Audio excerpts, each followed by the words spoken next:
kung sino ang pinaka-gwapo.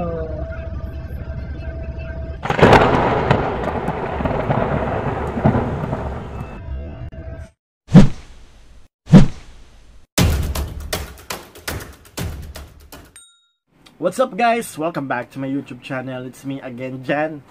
Hello mga suki. Arriba, arriba. Arriba, arriba! Yan ah.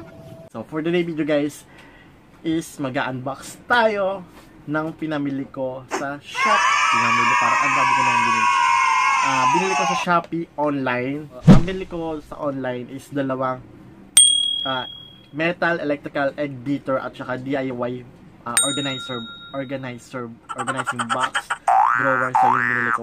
And then bumili rin ako sa physical store ng Minizu ng multifunctional mirror. Ayan, so pwede siya sa jewelry. At saka bumili rin ako ng mug. So ito guys, nabili ko ng nasa 100 plus lang yata. And this one is nasa 300 pesos. So kung hindi pa kayo nakaka-join sa aking giveaway promo, so yung isang ganito guys is pang-giveaway ko. So makikita nyo kung anong itsura niya. So yung giveaway ko guys is magra-run siya until March 3. So 2 weeks lang siya. So yung previous na video ko, yung mechanics, nag-live ako kung paano makasali. And ang mechanics guys is subscribe nyo lang si Michael TV and then hit nyo rin yung notification bells yung para updated din kayo sa mga i-upload yung video. And then screenshot nyo lang guys and then i-PM nyo sa akin sa page ko o kaya sa Facebook account ko, i-messenger nyo lang na Janwy. So yun lang, and then meron na kayong entry. Pala yung binili ko sa online. So dalawa yung binili ko, metal stainless na egg beater nga, na ang halaga niya guys is nasa 210 pesos. Asa na ba yung code ko rito? So yung metal stainless na egg beater is 210 pesos, and then itong DIY makeup organizer guys is nasa 119 pesos. So naka-sale siya. Shipping fee niya is 45 pesos. So nung dinala siya sa akin guys, kulang siya ng isang item. Kulang siya ng egg beater. Ang binayaran ko is 374 pesos. Pag-communicate naman ako sa seller sa Shopee. So nag-response naman sila agad. So sabi ipapadala nila yung kulang sa binayaran ko. And then ang na-receive ko na nga lang is itong organizer DIY. So without further ado guys, so i-open na natin itong mga pinamili ko. So please keep on watching. Let's start. Oops. Para makita nyo rin guys, alam ko na curious kayo sa Minizu kasi maraming display doon. Paano masabi? Pero sa dami yung magaganda sa Minizu is hindi nyo napapansin yung ibang items na napaka worth it bilhin. So first, meron siyang two-sided mirror. Hindi ko lang alam kung magnifying glass yung kabila. Ito siya, ito yung ako. Pack. So normal mirror, and then both side is normal mirror. Salamin, sabihin sa akin kung sino ang pinaka-gwapo.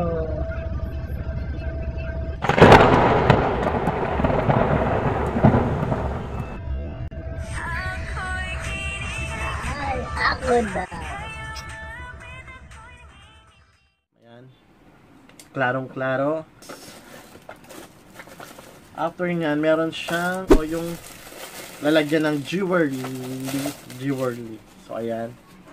Para siyang alam kung tama yung pagkakabit ko or ganito. Ayan. So nakaganyan siya. Tapos ayan. Tapos yung mirror itutusok nyo lang. So guys, na nabili ko sa Minizu is ito. Ayan. So maganda siya guys. So kung may mga earrings kayo, bracelet, watches, ayan, so pwede nyo siyang ihang dito, isabit, tapos yung ilalim, pwede nyo pang lagyan, kasi may mga divider siya, depende sa inyo, kung ano yung mailalagay nyo, or mag-fit dito sa loob. So, normal na typical na mirror, kasi nakita ko, di patong lang siya, wala siyang ibang lalagyan, tapos walang wala na yung mga gantong hangeran. So Sa 300, I think okay naman to, maganda na to. So, available siya sa Miniso. And then, next one is tong mug na binili ko. Sa Miniso rin. Actually, hindi ko pa siya nabubuksan. Ayan, nakaayos pa nga. Wow! Single mug lang siya. Ganito lang yung itsura niya. So, cute lang siya. Ayan. So, tubig. Kapag ang jowa nyo nagloko, ito na. Pwedeng pangpokpok sa ulo. Joke.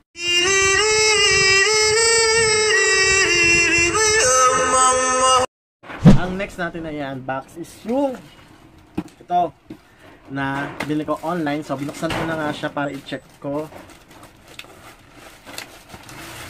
Ayan.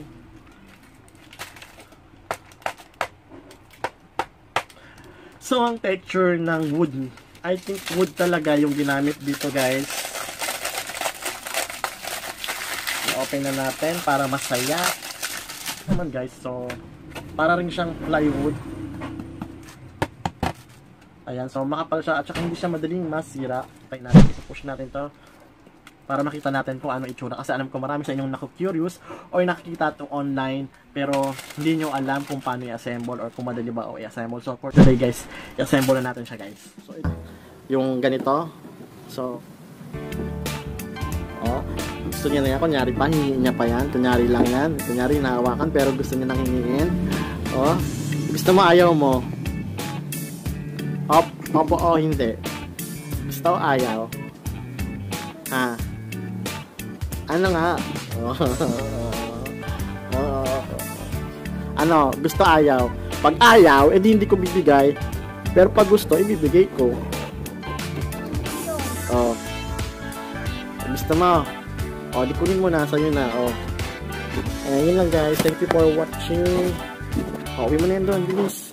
So, yun lang, guys. So, nakita nyo kung paano ko inassemble yung organizer drawer na yun na DIY. So, sa 116 ba yun? Something or 119. So, napakasulit niya. Basta, huwag nyo lang waliin yung instruction niya kasi doon kayo mag-base yung susundan nyo kung paano nyo mabobuo yung DIY organizer na yun. So, ilalagay ko na lang, guys, yung price kung magkano ko siya nabili sa Shopee.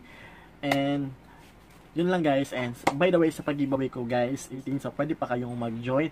Napakasimple lang ng mechanics. And then, screenshot nyo lang, guys. Ganun lang kadali. Screenshot nyo and then, isend nyo agad sa messenger ko para meron na kayong entry sa March 3 na darating. Doon ko, bubunutin ko sino yung mananalo ng mga stop toys at ng mga salamin. So, pasasalamat ko lang po dahil 10,000 subscriber and thank you so much for watching, guys. If you like my video, just don't forget to click thumbs up and yan, hit nyo na po ang notification bell and subscribe to my channel also.